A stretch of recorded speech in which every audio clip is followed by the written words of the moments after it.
Air conditioning on the 1993 Toyota. It was still originally R12. I was looking for the leak in it, and under nitrogen pressure or vacuum, I could not locate the leak. I'm hoping this is not one of those leaks that will open up after the metal starts getting hot and it starts pulsating. I would like to ship it, but one of the body men purchased this car. The story behind it is the state, we're in California, I don't know if they do this statewide, but you know the emissions EPA smog program.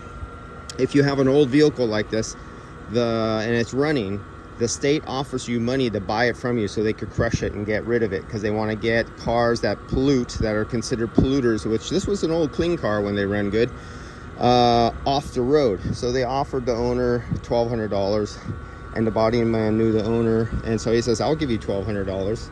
And he bought it and instantly flipped it over for $3,200. It's going right down to LA after I finish doing the air conditioning.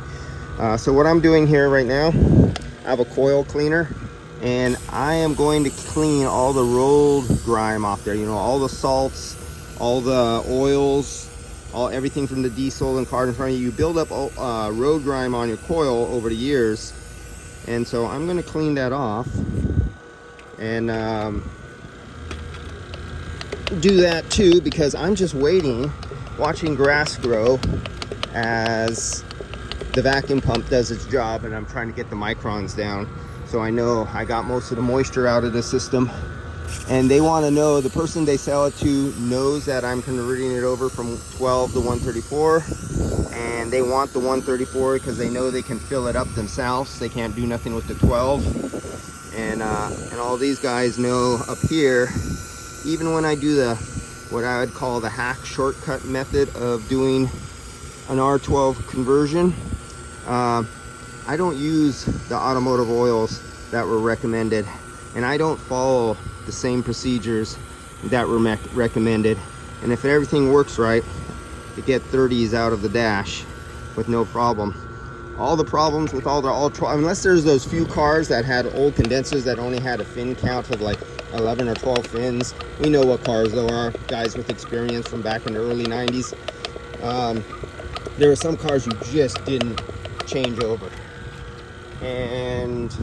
but this was not one of them, because I picked up one of these cars when it had 225 or 40,000 miles on it, and I drove it until it had 437,000 miles on it. And so, yeah, and I converted, as soon as I got it, I converted it over to 134, and I drove it that another 200,000 miles. So, yep, they last. This is a bulletproof system on these old Toyotas. And so this is what I'm doing. Well, I'm waiting for the vacuum to do its job. Oh, just in case you wonder what this is Viper products, and this is their foam jet sprayer. They have another one that you can hook up to a garden hose that is much more productive. Let me zoom in here a little bit. And you could get this at True Tech Tools, the place I always tell you guys to go get stuff at. And you can get their recommended cleaners that were meant to work just for these things. There's different cleaners for different coils for different purposes.